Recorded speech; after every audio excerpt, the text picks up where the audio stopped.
La crise des migrants en mer Méditerranée, des immigrants qui tentent, en fait, vous savez, de rejoindre l'Europe, ne cesse d'augmenter et demeure un enjeu vraiment majeur. Le 20 décembre dernier, il y a 162 migrants qui ont été secourus par le navire humanitaire Ocean Viking de l'ONG SOS Méditerranée. D'ailleurs, on retrouve à Marseille, en France, Frédéric Penard. Il est directeur des opérations de SOS Méditerranée. Bonjour, Monsieur Penard.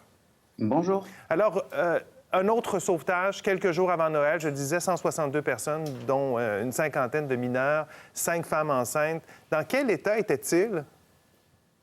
Écoutez, les personnes qu'on a secourues juste avant Noël, comme vous le disiez, ce sont des personnes qui étaient sur 2 embarcations en détresse au milieu de la Méditerranée centrale. Donc on se situe entre le sud de l'Italie, Malte et le nord de la Libye, en plein milieu de la haute mer. On était à plus de 60 km des côtes pour le premier sauvetage, à plus de 100 km pour le deuxième. Ces gens étaient dans un bateau en caoutchouc très très fragile, plus de 112 personnes sur le premier sauvetage. Et puis ensuite, c'était une barque en bois très instable. Il faut dire qu'on est en plein hiver en ce moment en Méditerranée centrale. La météo était très défavorable et les personnes étaient donc perdues au milieu de cette haute mer. Les gens ont eu énormément de chance de pouvoir croiser la route de l'Ocean Viking qui les a secourus juste avant Noël, comme vous le disiez. En 2019, vous avez effectué là, 19 sauvetages en mer. Ça représente énormément de personnes que vous avez pu secourir.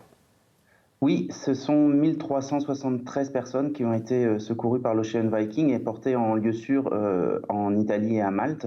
Ce sont 1373 personnes depuis août 2019 parce que auparavant SOS Méditerranée avait perdu son bateau précédent, mais depuis la création de notre association en 2015, ce sont plus de 30 000 personnes que nous avons pu secourir dans cette mer Méditerranée qui reste l'axe maritime le plus mortel au monde, d'après toutes les statistiques. Peu importe le nombre de départs, qu'il y a de moins en moins de départs, le fait que personne ne vienne en assistance auprès de ces personnes, seulement quelques bateaux civils, fait que cette mer est extrêmement dangereuse et les gens meurent.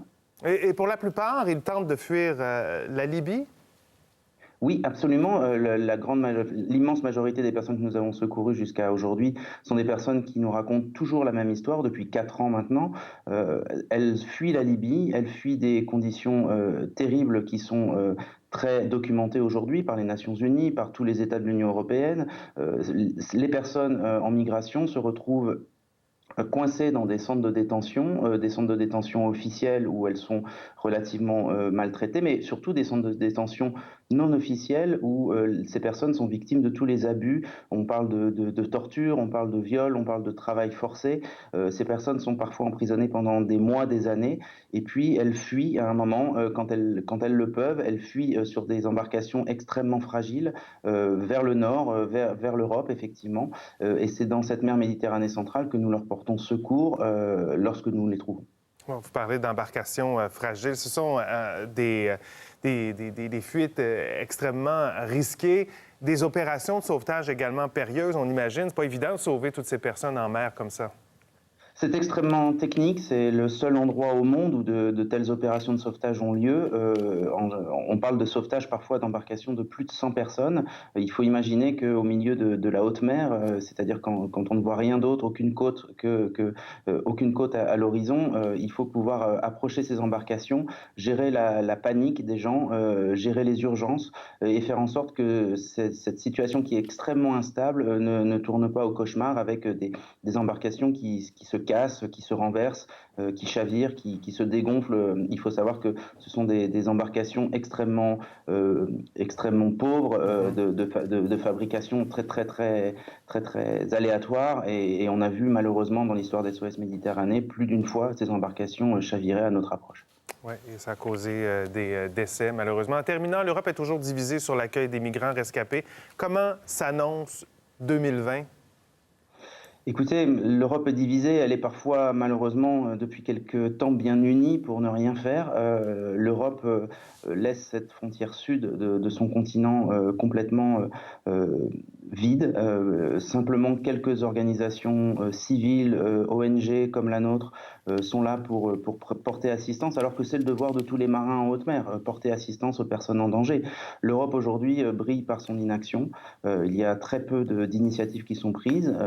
Les bateaux militaires européens qui patrouillaient dans la zone ont été retirés en 2019. Donc l'année 2020, malheureusement, commence sous de bien mauvais auspices.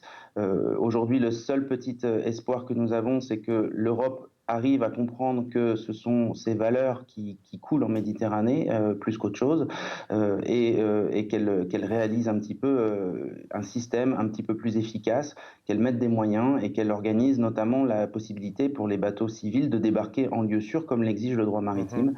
C'est ce que nous demandons depuis maintenant de nombreux mois, de nombreuses années. On verra donc si en 2020, il y aura des décisions de la part des autorités des différents pays. Frédéric Penard, directeur des opérations de SOS Méditerranée, merci beaucoup d'avoir été avec nous pour ce bilan et on vous souhaite une excellente année 2020. Merci, bonne journée à vous.